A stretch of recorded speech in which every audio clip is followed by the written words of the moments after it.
Hello बच्चों, कक्षा 12 की भौतिक विज्ञान में आज हम सब लोग स्टार्ट करने वाले हैं विद्युत चुंबकीय प्रेरण का एक मोस्ट इंपॉर्टेंट टॉपिक जिसका नाम है विद्युत चुंबकीय प्रेरण संबंधी फैराडे का नियम। बहुत ही इंपॉर्टेंट टॉपिक है और साथ ही साथ इसमें लेंज का नियम और प्रेरित धारा की दिशा क्या होती है और वो होती क्या है उसी के बारे में पढ़ने वाले हैं। तो आप सभी बच्चों का हमारे अपने प्यारे से यूट्यूब चैनल आदर्श बालाजी सॉल्यूशन पर स्वागत है। बोर्ड एग्जाम का थ्योरी पार्टिकल सबसे मोस्ट यही है, तो ये एग्जाम में आने हैं, चाहे ये 1 नंबर का है, चाहे 2, चाहे 3, चाहे 5 नंबर का। अगर 5 नंबर में आता है तो इससे संबंधित एक न्यूमेरिकल क्वेश्चन जरूर आएगा बोर्ड एग्जाम में। फिर इसके बाद हम सब लोग स्वप्रेरण और अन्योन्य प्रेरण क्या होता है उसके बाद वो पढ़ेंगे और उसके बाद हम सब लोग अगर किसी चुंबकीय क्षेत्र में, परिवर्ती चुंबकीय क्षेत्र में या चुंबकीय क्षेत्र में एक कोई चालक गति करेगा तो उसमें उत्पन्न विद्युत वाहक बल क्या होगा, और कोई घूर्णन कर रहे है चालक तो उसमें कितना विद्युत वाहक बल उत्पन्न होगा, और इन पर आधारित न्यूमेरिकल्स भी हम सब लोग सॉल्व करेंगे। तो आप सभी बच्चों का हमारे अपने प्यारे से यूट्यूब चैनल आदर्श बालाजी सॉल्यूशन पर स्वागत है। शुरू करते हैं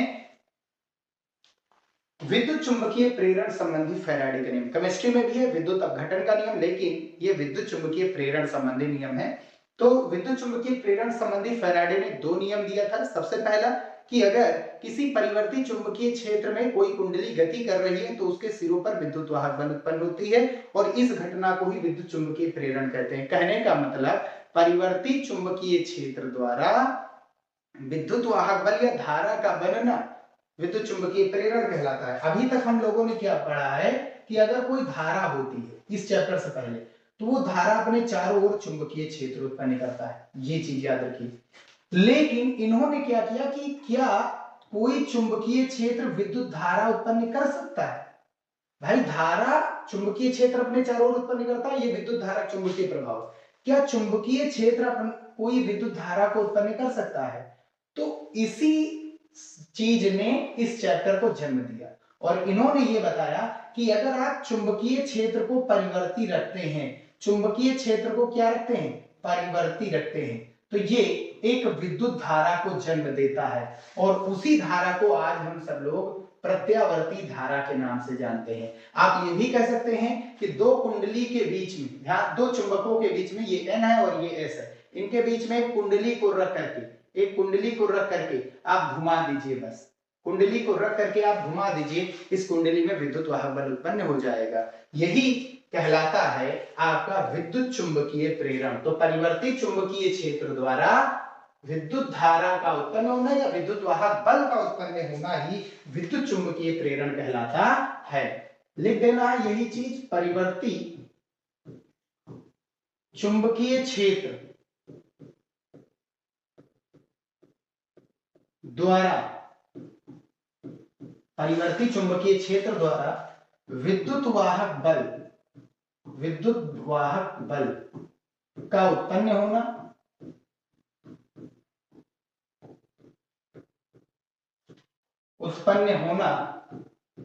विद्युत चुंबकीय प्रेरण कहलाता है। विद्युत चुंबकीय प्रेरण कहलाता है। कैसे क्या होता है ये चीज हम लोगों ने पहले ही प्रायोगिक अध्ययन पढ़ लिया है, ठीक है। तो आज केवल और केवल कहलाता है, हम यहां केवल इनके रूल्स पढ़ेंगे बस। तो आप चाहे ऊपर वाला लिखिए चाहे नीचे वाला लिख दीजिए। तो विद्युत चुंबकीय प्रेरण, अच्छा इसके कई सारे रूप हैं। कुछ जगह क्या होता है इसको प्रथम नियम दिया गया और दूसरा नियम जो लेंज का नियम उसको कह दिया गया। तो कोई दिक्कत नहीं, आप चाहे वो लिखिए आप चाहे ये लिखिए, आपको नंबर मिलेंगे। क्लियर है बात? तो जब किसी कुंडली से संबद्ध चुंबकीय फ्लक्स के मान में परिवर्तन होता है तो उस कुंडली में एक विद्युत वाहक बल उत्पन्न हो जाता है जो विद्युत धारा को प्रेरित करता है। ये इसका प्रथम नियम। कैसे क्या होता है ये चीज हमने पढ़ाया है, आप लोगों को प्रायोगिक अध्ययन भी करवाया है।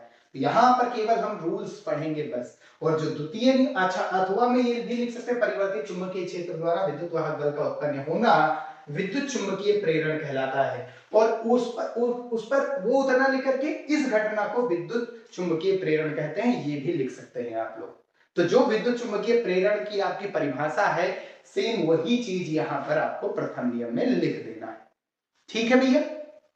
द्वितीय नियम क्या है कि कितना विद्युत वाहक बल उत्पन्न हुआ, उसके बारे में ये बताता है कि कुंडली से संबद्ध चुंबकीय फ्लक्स में हुए परिवर्तन की जो दर होती है, कैसे कैसे चुंबकीय फ्लक्स के मान में परिवर्तन होता है, उसकी जो दर होती है, उसका ऋणात्मक मान उस कुंडली में उत्पन्न विद्युत वाहक बल के बराबर होता है। अर्थात हम कह सकते हैं कि जो विद्युत वाहक बल होता है, चाहे ई से लिखिए चाहे ऐसे ई बना लीजिए, वो बराबर होता है माइनस का delta phi upon delta t. याद रखिए ये चुंबकीय फ्लक्स है, ये चुंबकीय फ्लक्स है, तो यहां पर आप सब लोग क्या लिख देंगे, फाई बी लिख देंगे। ये चीज याद रखिए, ठीक है। क्या लिखेंगे आप लोग, फाई बी लिखेंगे। इसको हम बंद किए दे रहे हैं कलर बदल करके।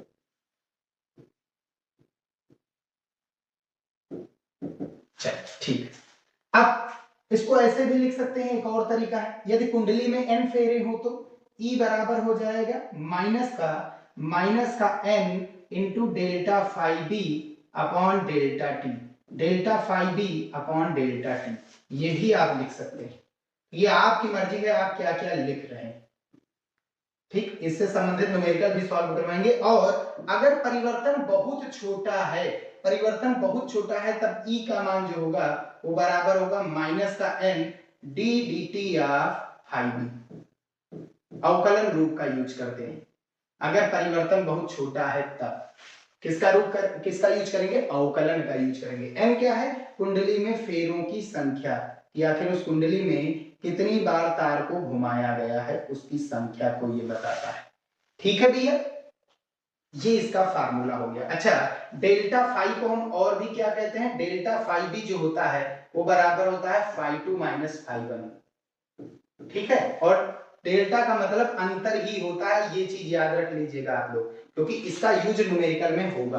तो ये इसका द्वितीय नियम है कि कुंडली में उत्पन्न, कुंडली से संबद्ध, याद रखिए कुंडली से संबद्ध, कुंडली के बाहर नहीं, कुंडली से संबद्ध चुंबकीय फ्लक्स में हुए परिवर्तन की दर, चुंबकीय फ्लक्स में परिवर्तन मतलब डेल्टा की दर मतलब नीचे टाइम, की दर मतलब नीचे टाइम, ठीक, का ऋणात्मक मान उस कुंडली में उत्पन्न विद्युत वाहक बल के बराबर होता है।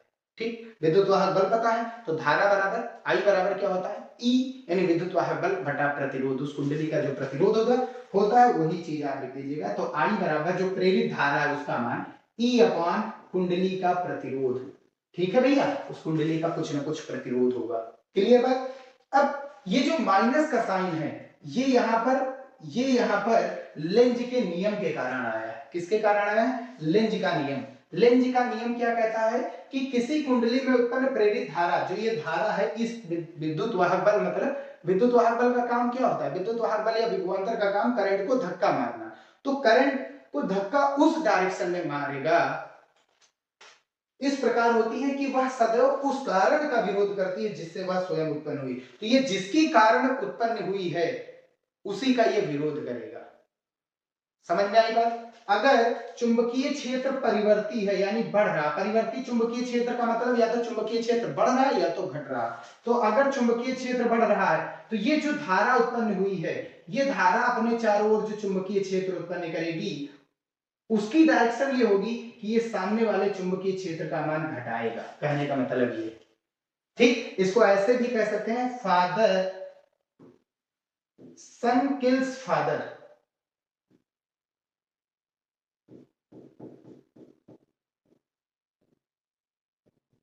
ऐसे, या फादर किल्स बाय सन। ठीक, पिता को किसने मार दिया, पुत्र ने, जिसने जन्म दिया उसी को इसने मार दिया, ऐसे भी करते हैं। क्लियर बात। चलिए आगे बढ़ते हैं। अगर आप सब लोग एक कुंडली लेंगे, उस कुंडली पर एक विद्युत वाहक बल को उत्पन्न लगा दिया, यानी एक विभवांतर बैटरी को लगा दिया, तो और एक यहाँ पर कुंजी यानी स्विच लगा दिया, तो जैसे स्विच को ऑन करेंगे यानी कुंडली, ये कुंजी को बंद करेंगे, ये करंट यहाँ पर बढ़ेगी, करंट यहाँ पर एक तार से जाएगी दूसरे तार से वापस आएगी। अगर ये करंट विद्युत धारा का मान, ये विद्युत धारा का मान बढ़ रहा है, तो इस कुंडली में जो विद्युत वाहक बल उत्पन्न होगा वो इसके अपोजिट डायरेक्शन में होगा, यानी ये धारा इस धारा के मान को घटाएगा। यानी कहने का मतलब ये धारा अपने चारों ओर क्या उत्पन्न करती है, चुंबकीय क्षेत्र उत्पन्न करेगी। तो ये धारा जो अपने चारों ओर चुंबकीय क्षेत्र उत्पन्न करेगी, ध्यान से समझिए, चुंबकीय क्षेत्र कितना उत्पन्न करती है ये धारा, B equals to mu naught NI होता है कुंडली में जब उत्पन्न होती है ना। तो अगर I का मान आपका बढ़ रहा है तो इसका इससे संबद्ध चुंबकीय क्षेत्र भी क्या होगा, बढ़ेगा। ठीक, चुंबकीय क्षेत्र भी क्या होगा आपका, बढ़ेगा। तो ये धारा अपने चारों ओर जो चुंबकीय क्षेत्र उत्पन्न कर रही, इस धारा के बढ़ने के कारण वो चुंबकीय क्षेत्र बढ़ रहा है।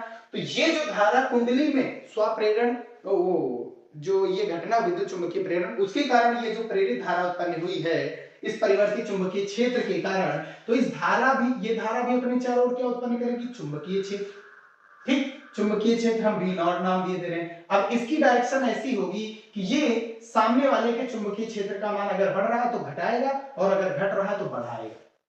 ठीक है, और अगर धारा का मान घटता है तो ये धारा का मान बढ़ाता है। आपने देखा होगा अगर बल्ब को आप जलाएंगे शुरुआत में तो बहुत स्लो मोशन में जलता है, तो उसका कारण यही होता है कि वो, क्योंकि करंट अगर बढ़ रही होती तो ये करंट घटाता है, और अगर बल्ब बुझाएंगे तो एकदम स्लो मोशन में देखेंगे तो बहुत धीरे धीरे बुझता है, तो उसका कारण यही होता है। आपने टेंट वाले में जनरेटर से अगर कोई रॉड जलाते तो देखा होगा वो शुरुआत में धीरे जलती और जब बुझती है तो धीरे बुझती है, तो उसका कारण क्या होता है, यही, अगर ये मान घट रहा सामने वाले का तो ये बढ़ाएगा, और अगर ये मान बढ़ रहा तो सामने वाले का मान घटाएगा।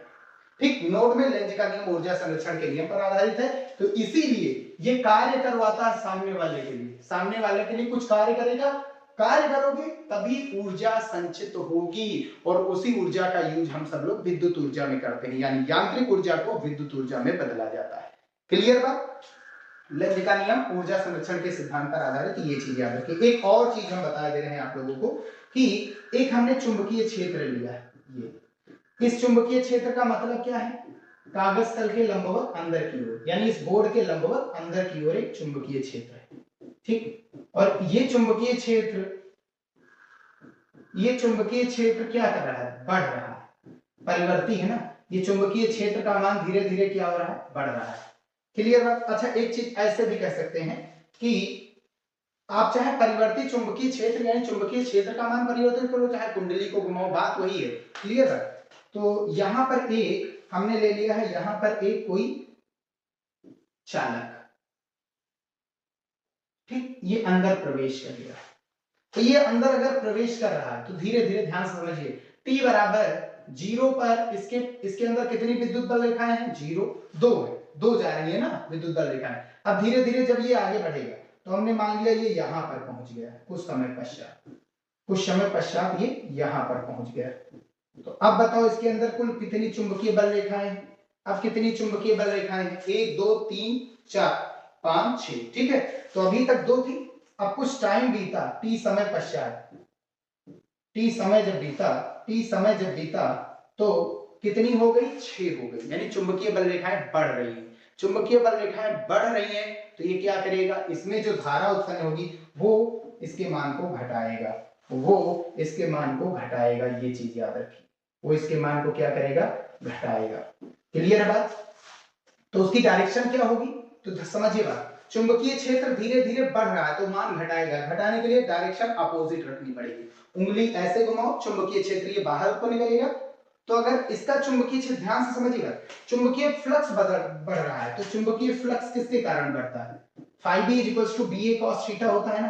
तो अगर चुंबकीय फ्लक्स बढ़ रहा है तो इसका मतलब क्या आकार कुंडली का बढ़ रहा है, नहीं, केवल बढ़ गया है चुंबकीय क्षेत्र। तो चुंबकीय क्षेत्र बढ़ रहा है तभी तो चुंबकीय फ्लक्स बढ़ रहा है, तो धीरे धीरे चुंबकीय फ्लक्स बढ़ रहा है, इसका मतलब चुंबकीय क्षेत्र बढ़ रहा है।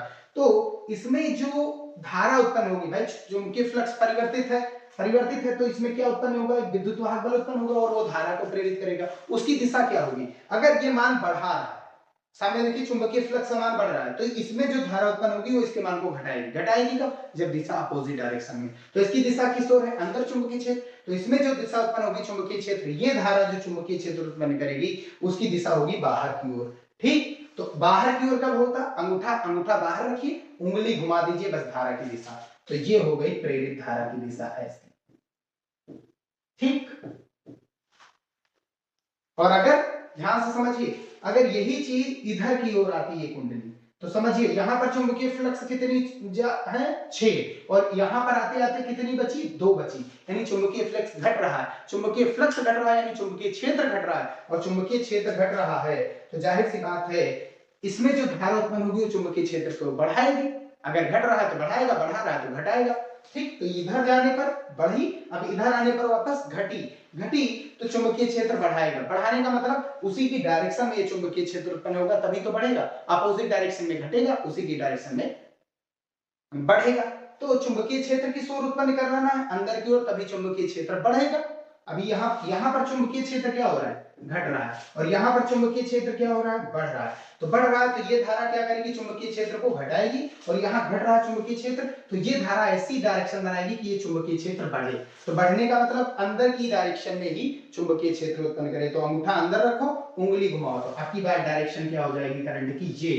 तो इसके कारण जो चुंबकीय क्षेत्र उत्पन्न होगा वो अंदर की ओर है, तो ये चुंबकीय क्षेत्र अंदर की ओर उत्पन्न कर रहा और ये भी अंदर की ओर, तो बढ़ा।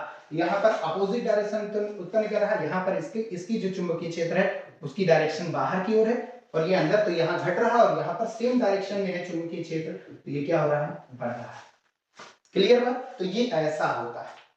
ठीक है, तो ये 2 रूल थे। चलिए अब हम एक न्यूमेरिकल देख लेते हैं इसी का, तब टॉपिक खत्म करते हैं। तो क्वेश्चन है आपके पास, एक कुंडली का क्षेत्रफल 100 सेमी स्क्वायर तथा इसमें 500 फेरे हैं। यदि कुंडली के तल के लंबवत चुंबकीय क्षेत्र 0.1 सेकंड में 0.2 वेबर पर मीटर स्क्वायर से घटकर 0 हो जाता है तो कुंडली में प्रेरित विद्युत वाहक बल का औसत मान ज्ञात कीजिए। यदि कुंडली के तार का प्रतिरोध 10 ओम है तो प्रेरित धारा का मान ज्ञात कीजिए। बढ़िया क्वेश्चन और इंपॉर्टेंट क्वेश्चन भी है। तो क्षेत्रफल कितना दिया गया, 100 सेंटीमीटर स्क्वायर। एसआई यूनिट क्या है, मीटर स्क्वायर होता है। तो स्क्वायर है तो भाई सेंटीमीटर कितने हैं, यहाँ 2 है, तो 10 की घात -2 1 होता है, और दूसरे वाले को चेंज करेंगे तो 10 की घात -2, तो यहाँ भी मीटर, यहाँ भी मीटर, मीटर स्क्वायर। यानी ओवरऑल कहने का मतलब अगर आप जो यहाँ पर 10 की पावर -4, ध्यान से समझिए, सेमी का मतलब कितना होता है, सेमी का मतलब 10 की पावर -2, ठीक, मीटर होता है, सेमी का मतलब 10 की पावर -2 मीटर, और होल स्क्वायर लगा तो होल स्क्वायर कर दीजिए। तो ये कितना हो जाएगा, 100 गुणा 10 की घात 2 दूनी 4 -4 और +2, -4 और +2 कितना होता है, -4 और +2 -2 हो जाएगा। भाई तो समझिए, 2 दूनी 4 माइनस की और 2 प्लस के 0 तो -2, और ये मीटर स्क्वायर। ठीक, n का मान दिया गया, टाइम कितनी 0.1 सेकंड में जो चुंबकीय क्षेत्र है 0.2 वेबर पर मीटर स्क्वायर से 0 हो जाता है। E एवरेज निकालना है, R का मान इतना है तो I निकालना है, ये भी चीज आपको बताना है। चलिए फार्मूला आपको क्या लगाना है, फार्मूला E इक्वल्स टू होता क्या है, delta phi upon delta t, ये चुंबकीय फ्लक्स है। और एक चीज और है, यहां पर जो मान होता है, यहां पर जो मान होता है वो माइनस के n के इक्वल होता है, -n, यही तो होता है, अभी हम लोगों ने पढ़ा। तो सबसे पहली चीज हम फाई निकालते हैं, फ्लक्स क्या आएगा, फ्लक्स कितना आएगा, तो फाई 1 कितना आएगा, एक काम करते हैं, फ्लक्स का फार्मूला जो होता है चुंबकीय फ्लक्स का वो कितना होता है, BA cos थीटा। अब यहां पर एक चीज ये बताया गया है कि जो आपके पास कुंडली है, ये कुंडली, इसी के अभिलंबवत, इसके अभिलंबवत अंदर की ओर या बाहर की ओर चुंबकीय क्षेत्र की डायरेक्शन, इसी के अभिलंबवत। तो बताओ इस कुंडली के तल के लंबवत, इस कुंडली का तल का अभिलंब किधर आएगा, अंदर या तो बाहर, तो इसका एरिया वेक्टर भी किस ओर है, अंदर की ओर है, उसी ओर लेंगे तो कोण कितना बनेगा, 0 डिग्री। ठीक है, अगर समांतर चुंबकीय क्षेत्र जाती तो एरिया वेक्टर अंदर, चुंबकीय क्षेत्र बाहर, एंगल बन जाता आपके पास 90 अंश। लेकिन दोनों सेम डायरेक्शन, चुंबकीय क्षेत्र जो है तल के लंबवत अंदर है या तो बाहर, तो हमने अंदर कर दिया, और एरिया वेक्टर भी अंदर होता है भाई, लंब, इसका लंब किधर आएगा, तो अंदर या तो बाहर, लेकिन चुंबकीय क्षेत्र की डायरेक्शन में, तो एंगल बना 0 डिग्री। ठीक, यहां पर कितना आ जाएगा, अगर बात की जाएगी तो क्या बदल क्या रहा है चुंबकीय क्षेत्र, क्या कुंडली बदल रही है, नहीं बदल रही, कुंडली का आकार वही है, तो एरिया वही है, बस केवल बदल क्या रहा है, चुंबकीय क्षेत्र। तो ये क्या हो जाएगा, φ1 इक्वल्स टू b1a और cos 0 अंश हो जाएगा, वैल्यू डाल दो। ठीक, b1 कितना है तुम्हारे पास, b1 है तुम्हारे पास 0.2 और एरिया तुम्हारे पास कितना है 10⁻², और cos 0 अंश की वैल्यू कितनी होती है 1। तो ये आ गया फाई 1 की वैल्यू 0.2 गुणा 10⁻², वेबर इसका मात्रक। ठीक, ऐसे ही फाई 2 निकाल लो।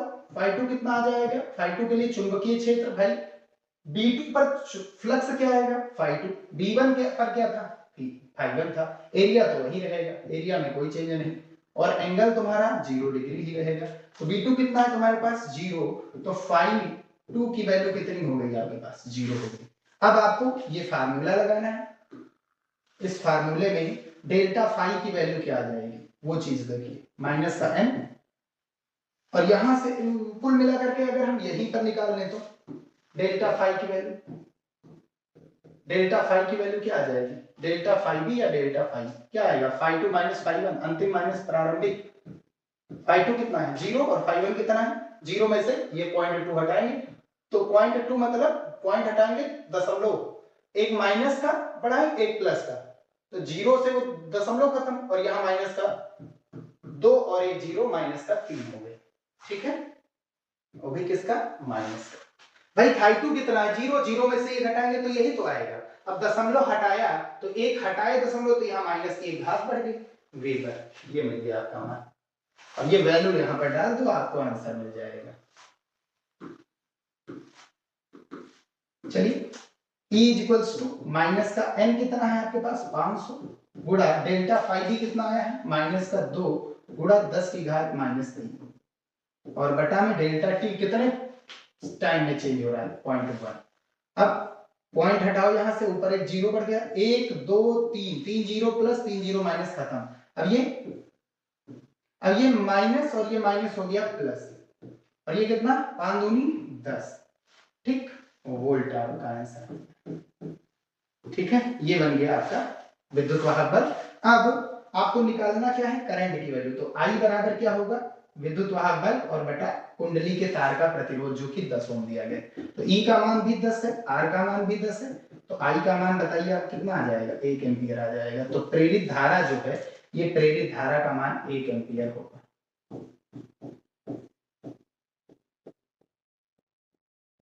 और चुंबकीय क्षेत्र क्या हो रहा है? घट रहा है, तो ये धारा इस ओर डायरेक्शन देगी, तो इसके चुंबकीय क्षेत्र का मान बढ़े। तो चुंबकीय क्षेत्र धीरे धीरे घट रहा है अंदर के डायरेक्शन में, तो ये भी अंदर की ही ओर चुंबकीय क्षेत्र उत्पन्न करेगा ताकि इसका मान बढ़े।